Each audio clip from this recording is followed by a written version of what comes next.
ఓం శ్రీ మహాగణాధిపతయే నమః. ఓం శ్రీ గురుభ్యో నమః. ఓం నమఃశివాయ.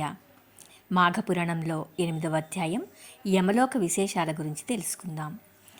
మృగశృంగుని పట్టుదల చేతను యముని కటాక్షం చేతను ఆ ముగ్గురు కన్యలు నిద్ర నుండి మేల్కొంచినట్లు లేచి వారు యమలోకమందు చూసిన వింతలు విశేషాలను వారి తల్లిదండ్రులకు తెలియపరిచారు.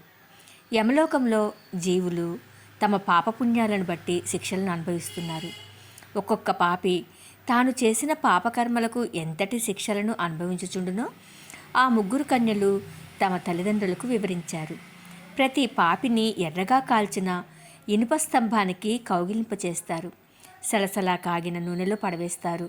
విషకీటకములున్న నూతిలో త్రోసివేస్తారు. తలక్రిందులుగా వేలాడగట్టి క్రింద మంట పెడతారు. మరికొన్ని పాపజీవులను శూలాలతో పొడిచి చిత్రహింస పెడతారు అని చెప్పేసరికి వారి తల్లిదండ్రులు భయపడి వణికిపోయింది.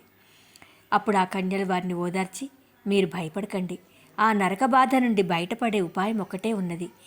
ప్రతి మానవుడు ఇహమందు సుఖములను అనుభవించి పరమందు ముక్తిని పొందటానికి మాఘమాసమందు నదీ స్నానం చేయుట, తనకు తోచిన దానములు ధర్మములు జపతపాలు ఇత్యాది పుణ్యకార్యములు చేయటం వలన అంతకు ముందు చేసి ఉన్న పాపాలన్నీ పటాపంచలై నశించటయే కాక స్వర్గలోక ప్రాప్తి పొందవచ్చును. కనుక మాఘమాస స్నాన ఫలము అంత ప్రసిద్ధమైంది. మాఘమాసం నందు నదీ స్నానమాచరించి నిష్కల్మష హృదయముతో ఆ శ్రీమన్నారాయణుని పూజించి శక్తి కొలది దానము చేసిన 1,000,000 క్రతువులు చేసినంత ఫలితము కలుగుతుంది.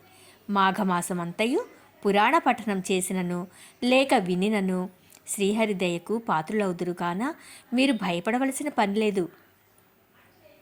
నరక బాధల నుండి బయటపడట అంతకంటే సులభ మార్గము మరి ఒకటి లేదు అని వారి తల్లిదండ్రులకు వివరించారు.